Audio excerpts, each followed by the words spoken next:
여러분, 하나님의 아들이 왕권을 가지고 이 땅에 직접 임하셨어요.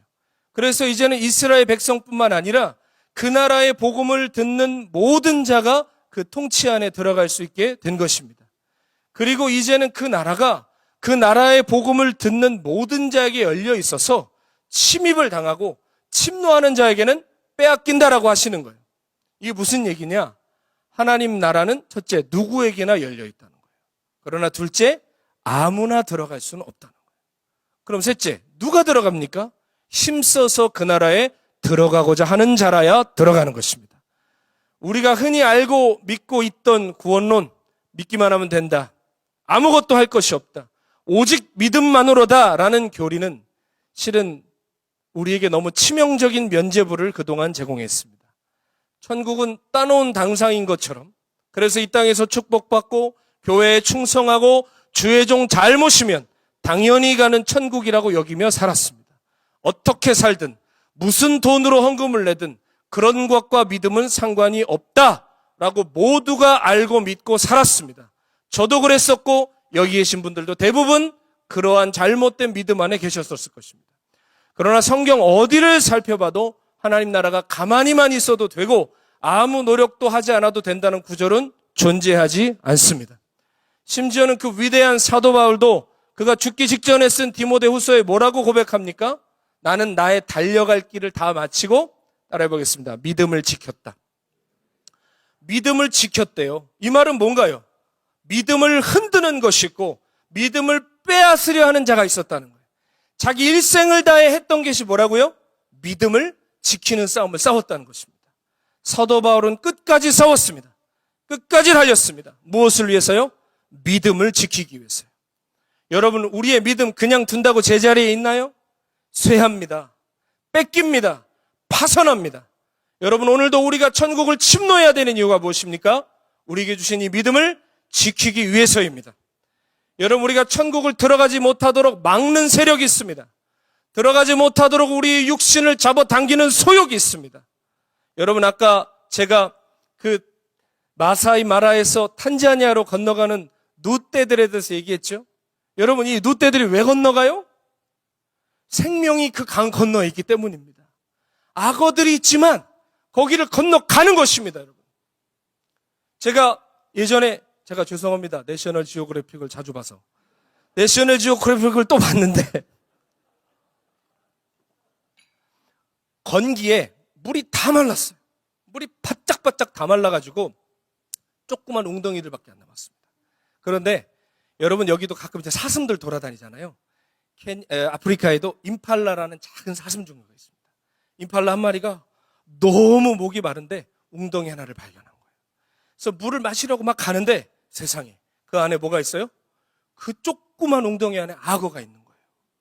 그래서 막 주저주저 가서 코에다가 살짝 댔다가 뒤로 빠지고, 막 가서 혓바닥 한 번 댔다가 빠지고, 그 안에 뭐가 있으니까? 악어가 있으니까. 그런데 여러분, 내셔널 지오그래픽은 그냥 내셔널 지오그래픽이 아닙니다. 딱 그 장면에 비장한 음악을 깔아요. 슉 하면서 나레이터가 거기 탁 설명하는 거예요. 임팔라가 저 물을 마시고 싶지만 그 속에는 악어가 있습니다. 주저하고 있습니다. 목마름과 두려움이 싸우고 있습니다. 하니까 막 집중이 되잖아요. 그런데 여러분, 결국에는 그 임팔라가 주저하다가 미친 듯이 가가지고 물에다가 코를 확 박아요. 그때 여러분, 기가 막힌 대사가 하나 나옵니다. 드디어 목마름이 두려움을 이겼습니다. 여러분, 이게 웃을 얘기지만 저는 전율이 쫙 들더라고요. 그래, 우리 신앙이 그렇다.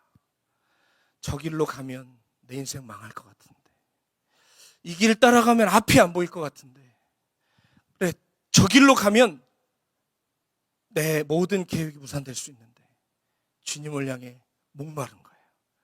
하나님 나라를 향한 그 영광을 향한 갈망이 있는 거예요. 여러분, 그 사람은 그 길을 가게 되어 있습니다. 그래서 그 누떼들이 거기 악어가 있는 줄 알면서도 태초부터 지금까지 그 여정을 멈추지 않고 그 강가로 건너가고 있습니다. 악어들이 강 속에 있고 사자들이 진치고 있습니다. 여러분, 악어와 사자들이 왜 거기가 있을까요? 모두 그리로 몰려올 줄 알기 때문입니다. 거기에 진치고 있는 것이에요. 여러분, 왜 천국으로 가는 길을 침노해야 되는 줄 아세요? 원수가 거기서 기다리고 있습니다. 어느 길로 가는 길이 생명길인지 원수도 압니다.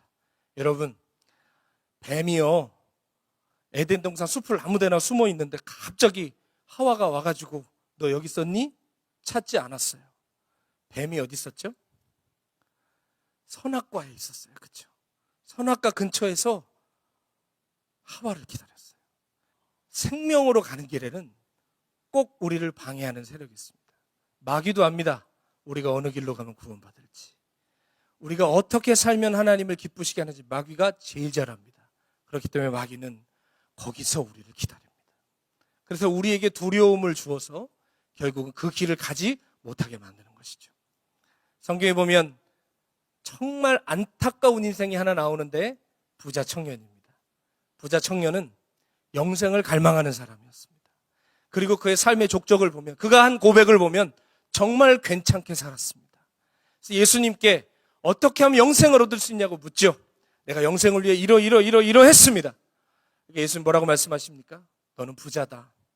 너의 재산을 다 팔아서 가난한 사람들에게 나누어 주고 와서 나를 따르라 라고 말씀하셨습니다. 예수님 말씀은 방점이 어디 있죠? 돈을 나누어 줘라 했나요? 와서 나를 따르라 했나요? 와서 나를 따르라는 거예요. 그 이유는요, 그 많은 재물 때문에 그가 결단을 유보하고 있는 것을 아셨기 때문입니다. 그러나 주님이 정확하게 짚어내신 것처럼 그 부자 청년은 재물이 심히 많으므로 근심하며 뒤돌아갔다고 성경이 말합니다. 여러분, 마귀는 잘 압니다. 우리의 전심이 어디에 쏠려 있는지. 무엇을 건드리면 우리가 결국 영생을 사모한다 하지만 근심하며 뒤돌아설지 마귀는 너무 잘 알고 있습니다. 그러므로 사랑하는 여러분, 우리를 멈추게 하는 그것, 근심에 빠져 뒤돌아서게 하는 그것, 적당히 살게 하는 그것으로부터 돌아서십시오. 천국은 침노하는 자의 것입니다.